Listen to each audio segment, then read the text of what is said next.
Technical specs are absolutely important. And as someone who's done a lot of technical writing myself, I value it greatly. But it's just not sexy. And when you're working in growth, you got to be able to sell that sizzle a little bit.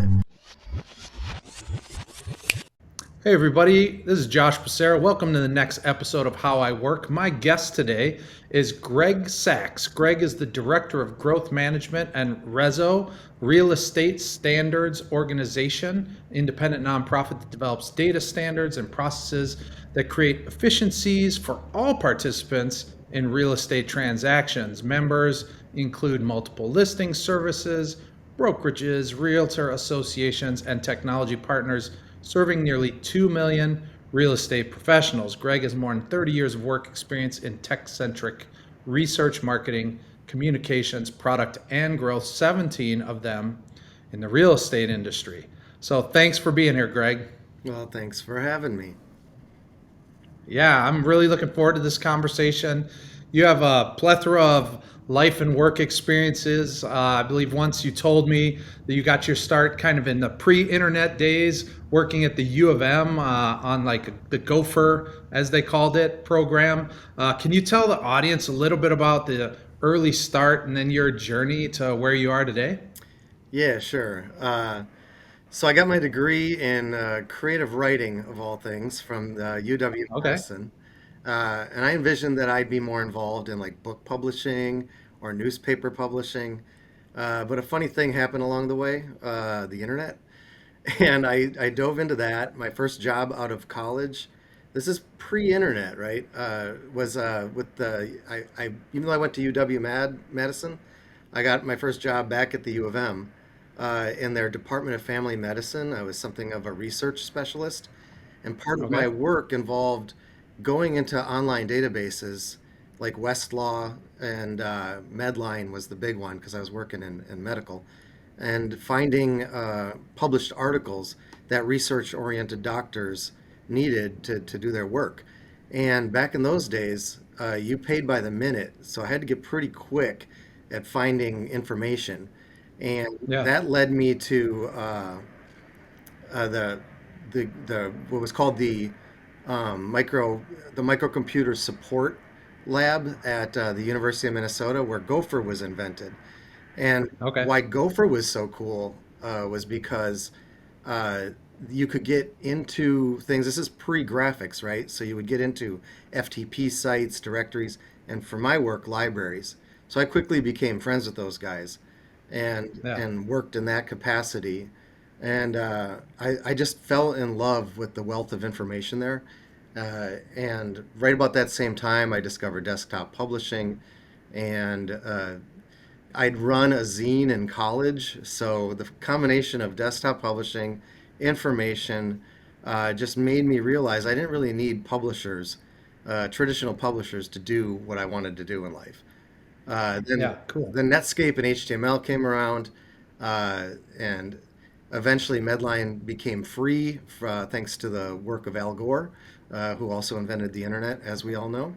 Yeah. Right. Um, and so by the time I left that first job, it was like only 1996, but I was like an early internet veteran, and that helped me get work in other fields.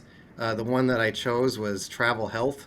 It's the things you need to know before you go, like the medical Sure. recommendations and safety and all that. So I got jobs in content management there, and learning how to do marketing and SaaS uh, development. So we sold products to travel nurses that needed to know how to treat their patients, right?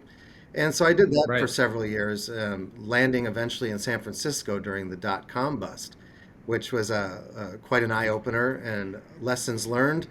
I eventually returned back to Minnesota, got a job in real estate at a communications department at the Minneapolis Association of Realtors.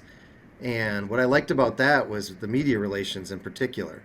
And, we controlled a lot of information in housing, including things like closed sales, median sales price, things people really wanted to know, inventory. And, you know, the media picked up on that, and I found that very compelling. particularly they wanted the stats.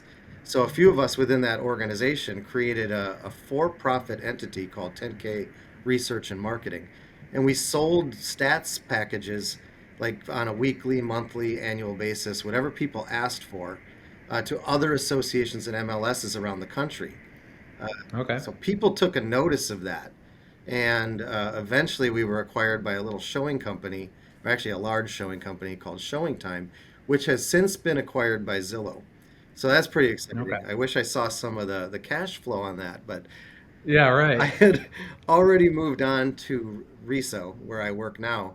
Uh, why I was fascinated by RESO is because when I was at 10K, we worked in data, and getting access to MLS data is tricky and kind of dirty. There's a lot of bad data in there, and you have to do a lot of cleaning and mapping of fields. People who do database stuff, they know what I'm talking about. And Yeah, yeah. RESO's job was to clean that stuff up, and I found that very compelling. So uh, when I found a need for 10K to join that, and then when I saw that they had an opportunity in growth management, and I saw my skills aligned with it, I was glad to apply and get hired, and I jumped at that opportunity. To wrap a bow on this long, circuitous journey across Yeah, yeah, yeah. multiple states and countries. I want to say a key factor in my career arc was always to stay open to new adventures and new technologies. So it's one thing to be aware of advancements in technology and communications, but you have to play with that stuff too. Uh, That's right. Yeah. Back in the day, I love that. Yeah, I tell people all the time when they ask me like, what's the one thing that you would suggest, as a digital marketer that I should do? And I always say, just stay curious. Like, you know, look at what's new coming out, be curious about it, play with it, right? Like, I think you're right on there. So, as kind of the director of growth management, I remember you quoted an old BASF commercial. We make the things you buy better as the way in which you describe your work at RESO. So tell us a little bit about like this concept of making things better. I think you described it as like you're the cleaner and the editor. What do you mean by that? uh, when I was at the stats company, I used to have a sign on the outside of my door that I found in the basement that just said janitor, and I put that sucker right there on my door because that's Yeah. what, to me, growth and project management is really like. It's a concept I think a lot of editor types, product and project managers, they can relate to, and even teachers and coaches, they might also agree that you are. It's not always necessarily your job to be the maker of the thing, but you're the Hmm. driver, and you can't help but to strive for quality because it's your job to maximize the value of that thing that is being made. Um, Yeah. I feel lucky to have also been a maker and to be somebody who's created successful products in my life, but I'm never shy when a project manager is assigned to me for anything. Some people see that as a place to get angry that somebody's in your business, and I Sure. love it because it feeds right into the need for a group to keep things moving forward in an organized manner. I mean, they sometimes PMs piss me off, but only because they're right. They're trying to get me to do stuff on time and Yeah. just pushing for the greater good, just as I'm often forced to do for others.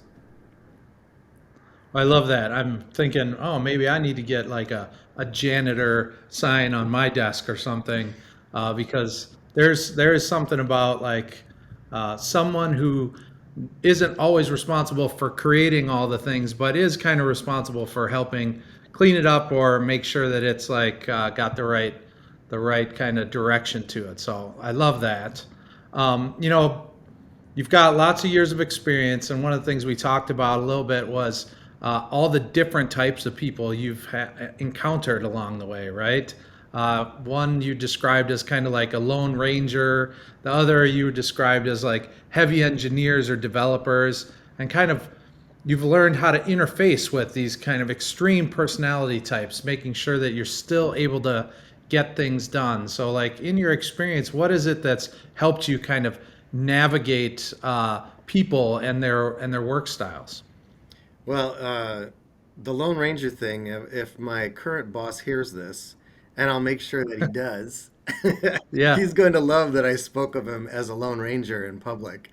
Uh, nice. Thankfully, it's a term of endearment today. It hasn't always been with some past people.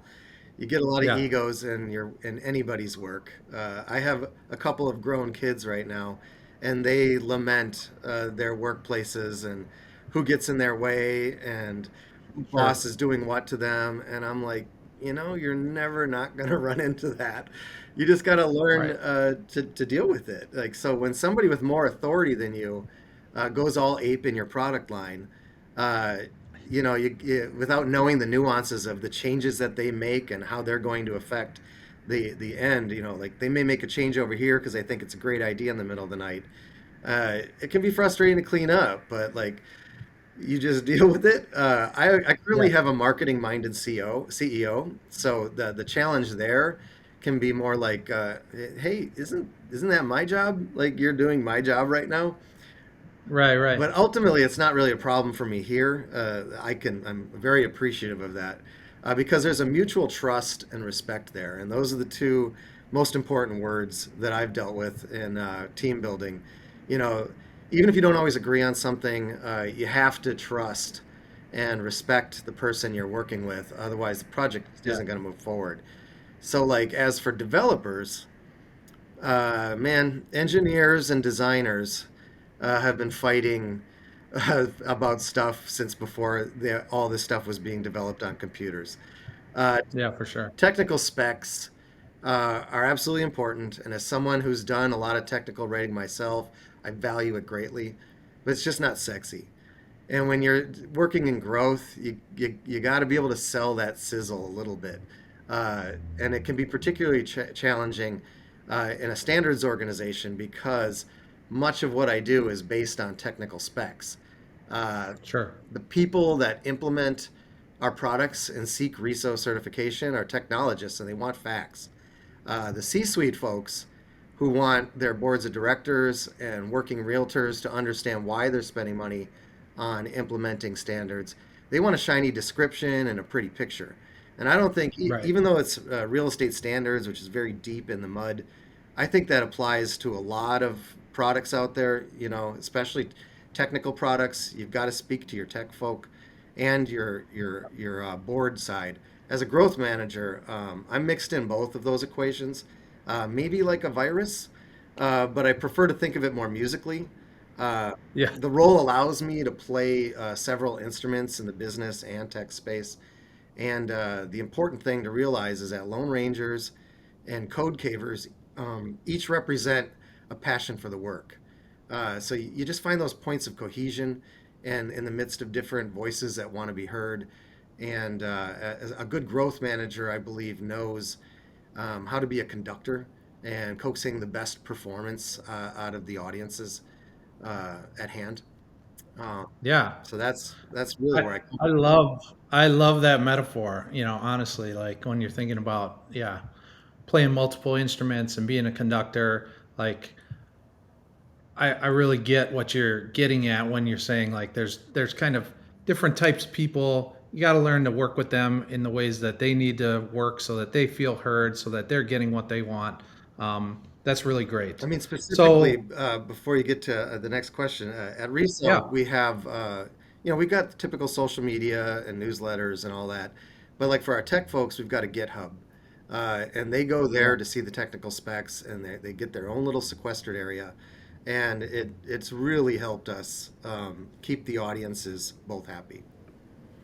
And it's kind of like in their language and in a platform that they understand and they're used to, right? Absolutely. Yeah. So what's I think is really cool about your job is that you are kind of in this standard space, which is unique. Like it's not every day that somebody's out there trying to get companies to kind of adopt standards. Most of the time companies are out there trying to, pitch their wares or get someone to buy their product or whatever. So it's a little bit different of an animal, and you're trying to get MLSs and real estate brokerages to like buy into these standards, which in a way requires them to cooperate, but they might also view one another as competitors, right? Like two brokerages, maybe in the same geographies, MLSs that overlap somehow. So, can you help the audience understand a little bit how you kind of market this idea of co-opetition to these stakeholders that have some of the same kind of universal benefits? Um, so how does co-opetition kind of how are you marketing that in this standards environment?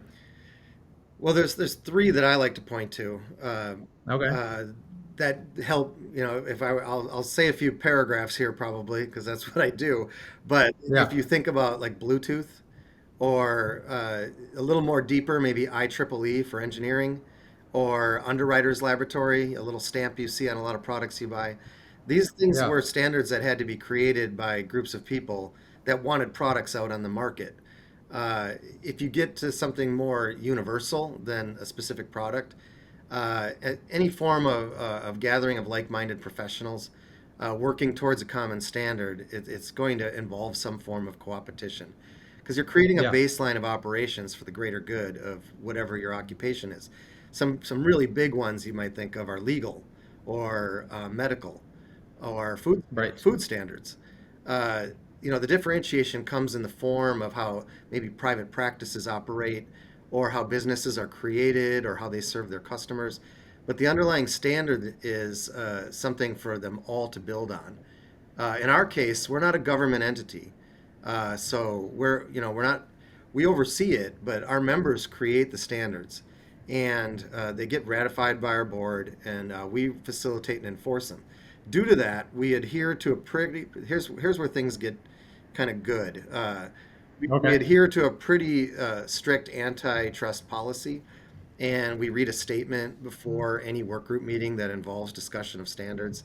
That brief statement somehow helps set the tone. Organization veterans will also help newcomers understand what's going on, because it's usually pretty obvious when a topic involves something for the greater good versus something that's a little self-serving. A new company might come Sure. in and try to make it just about their product, and people, they really vet it out before, generally before we even have to get involved.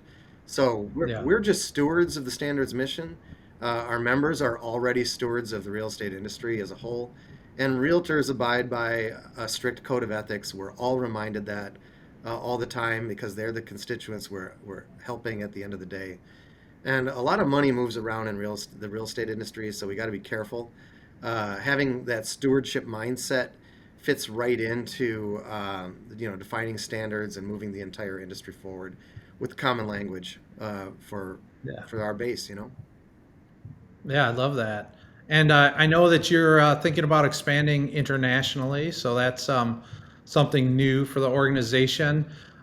Just curious about international expansion in general. I think that those are things that other, marketers and companies, are dealing with and thinking about. So tell us a little bit about where you're looking to expand, what you've learned with some of the early international expansion efforts, challenges that you think people who are interested in expansion should be considering. Do you have any advice there? A little bit, yeah. We expand where demand takes us, and that comes from where our members. We have a lot of brokerage members, and they expand into new countries.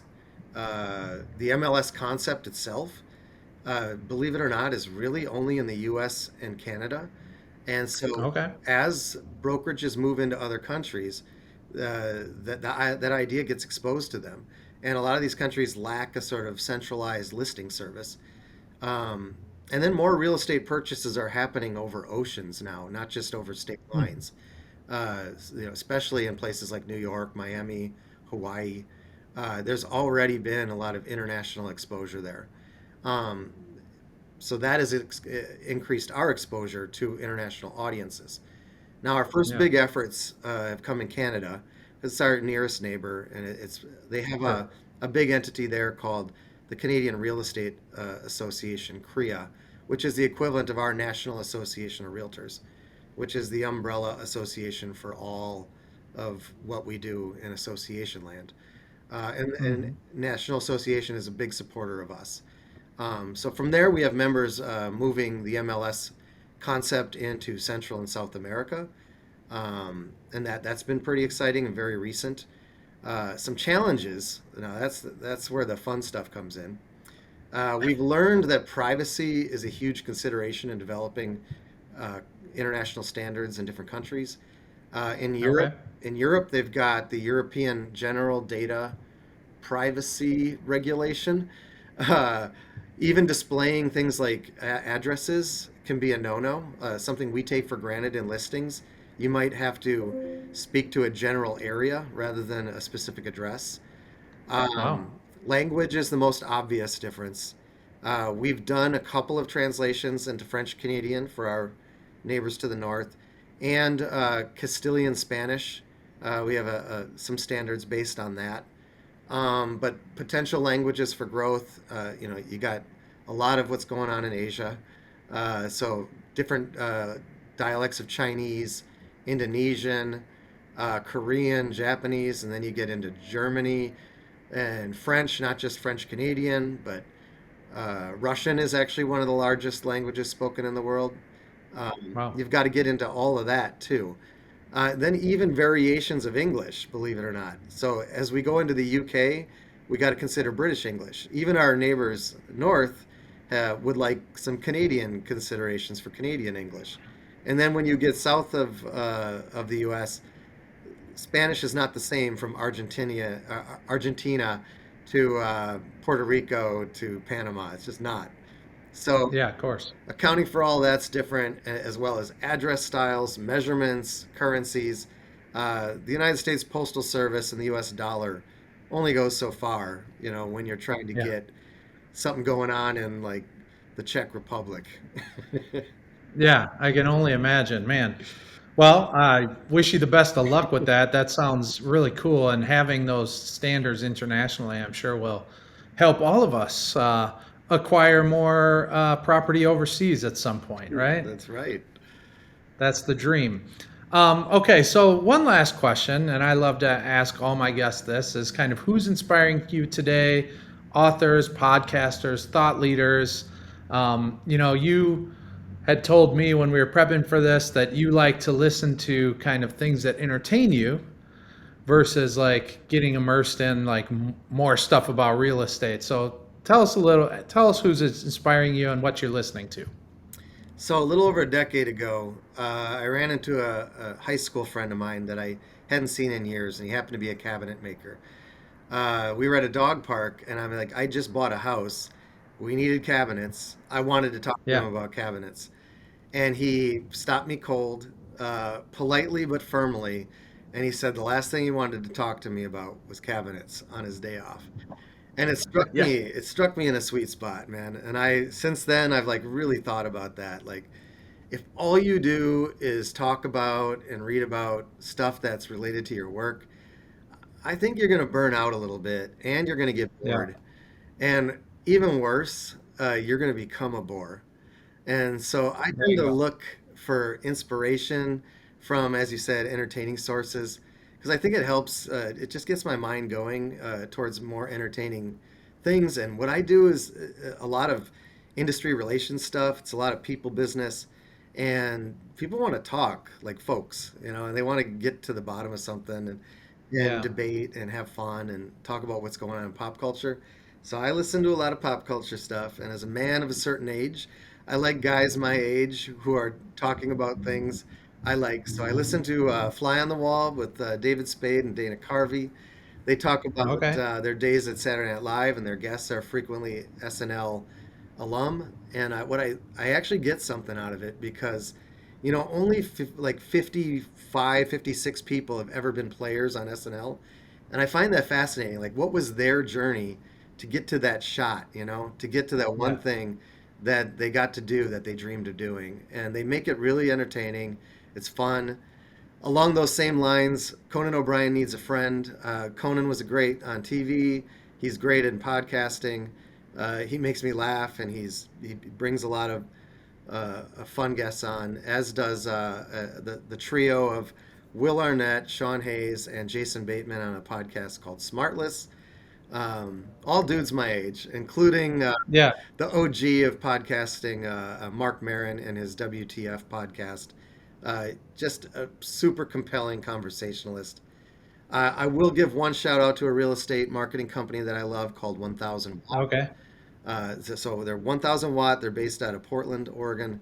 They have a weekly e-newsletter called The Dose, and it almost never touches entirely on real estate. It's just inspirational stuff in marketing, old ad campaigns from the 70s, things that they just find on the internet that hits them, and I love that. And then lastly, as somebody who comes from a creative writing background, I do try to read a few novels, and I'm right now stuck on a Jonathan Franzen novel.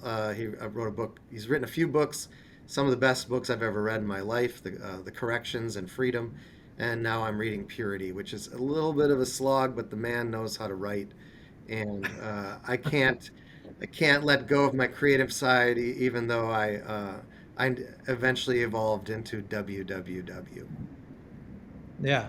Well, I love the answer because I think you're right. Like, you know, keep being entertained and not just being so myopic and focused on your own thing, I think is truly like better. It helps kind of expand your mind. Like part of the reason why we're doing this podcast and like my guests are a little bit all over the place. Like who would imagine I'm interviewing, you for this podcast, but it's because there's just interesting things and it's fun to understand like how real estate standards work and like what are some of the complexities that you're dealing with and how you're kind of managing through relationships and some of the challenges that you face. So anyway, I really do appreciate you accepting the time to be a guest here on the podcast, and I'm just gonna say goodbye for now because we're run out of time. But thanks, Greg. Yeah, thank you. It was great.